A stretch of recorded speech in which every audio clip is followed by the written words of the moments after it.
하박국 2장 2절입니다. 여호와께서 내게 대답하여 이르시되 너는 이 묵시를 기록하여 판에 명백히 새기되 달려가면서도 읽을 수 있게 하라. 아멘. 네, 오늘은 이 말씀이 무엇인가, 이 말씀을 대하는 우리의 자세가 어떠해야 하는지 어제 이어 두 번째 시간입니다. 이 2절에 보니까 너는 이 묵시를 기록하여, 이 묵시는 하나님이 이 하박국에게 보여주신 것이죠. 그래서 묵시를 기록하여 판에 명백히 새겨라. 판에 명백히 새기고 그 다음에 달려가면서도 읽을 수 있게 하라. 이렇게 말씀하셨습니다. 여기서 이 달려가면서도 읽을 수 있게 하라라고 하는 것은 이 고대시대 전쟁을 하다가 보면은 전쟁에 대한 어떤 결론, 승패, 이 승전보 소식을 전달할 때 그것을 전달하기 위해서 한 사람이 신속한 속도로 뛰어와서 또 이것을 전해주던 그 전쟁의 승전보 전달 소식과 이 동일한 패턴을 보여줍니다. 그리고 특별히 여기서 이 말씀을 명백하게 판에 새기라고 하는 것은 판에 새겨진 이 십계명 두 돌판과 같은 의미입니다. 왜 하나님이 여러분 십계명을 돌판에 새기셨을까요? 그 이유는 이 주변에 널려 있는 많은 거짓된 말씀 진리들로부터 이 참된 말씀이 무엇인지를 보호하기 위해서 판에 새긴 것이라고 할 수 있습니다.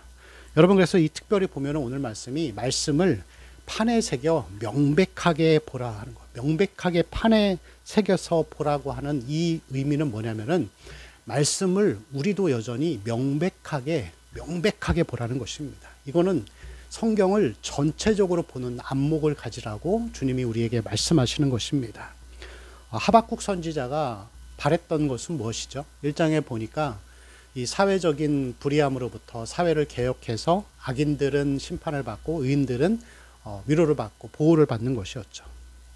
그래서 하나님을 따르는 자들은 은혜 안에 살게 되고 악인들은 심판을 받게 되는 그런 어떤 그것을 꿈꿨던 것이죠. 그렇지만 하나님의 판단은 무엇이었죠? 하나님은 전쟁이 나서 모두가 다 고통받게 되는 하나님의 공의를 더 많이 말씀하셨습니다.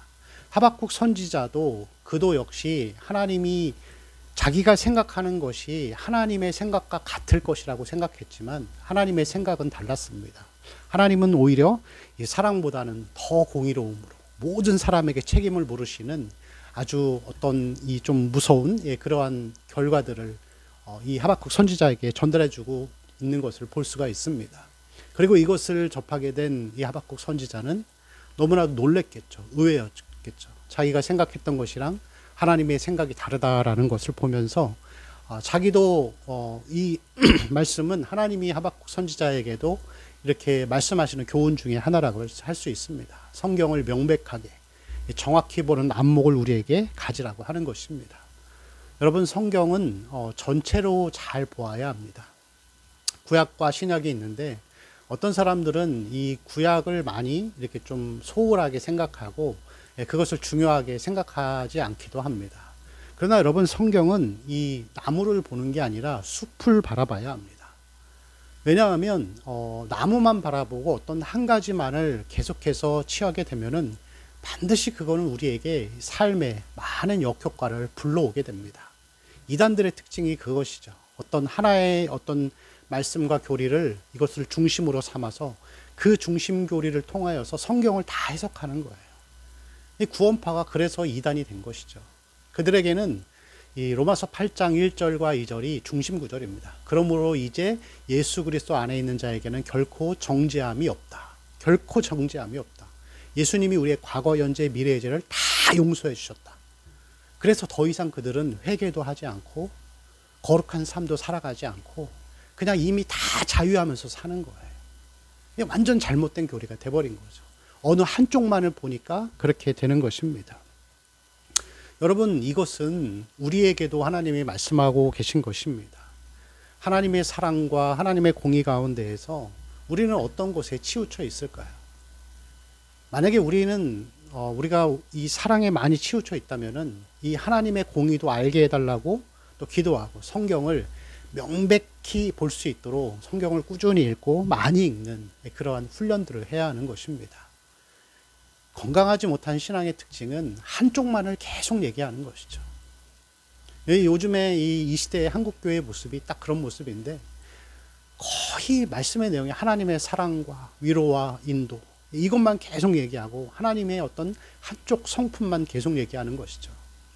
그것은 소경이 소경을 인도하다 같이 구덩이에 빠지는 것과 다를 바가 없습니다. 그러한 말씀들을 전하는 지도자들을 보면서 예수님은 안타까워하시고 또 갈 곳 없는 어린 양들을, 잃어버린 양과 같은 자들을 불쌍히 여기셨던 것이죠. 여러분, 우리는 성경을 명백히 보는 그런 안목들을 가져야 합니다. 어떤 이 공적인 예배와 아니면은 목회자의 말씀에만 의지하지 말고 성경을 우리가 꾸준히 읽어가면서 하나님을 명백히 알고 또 진리를 명백히 또 온전히 균형 있게 알 수 있도록, 그래서 우리의 마음이 이 균형 잡힌 신앙으로 하나님의 사랑과 공의 가운데에서 오늘도 믿음의 삶을 살아가는 귀한 하루가 되시기를 축원합니다. 기도하겠습니다. 하나님의 말씀이 우리에게 이 말씀을 명백히 전체로 보라고 하셨사오니 우리에게 하나님을 아는 균형 잡힌 지식들을 허락하시고 그 은혜와 그 은혜 가운데에서 믿음으로 살아가는 귀한 하루가 되게 하여 주옵소서. 우리 주 예수 그리스도의 이름으로 기도합니다. 아멘.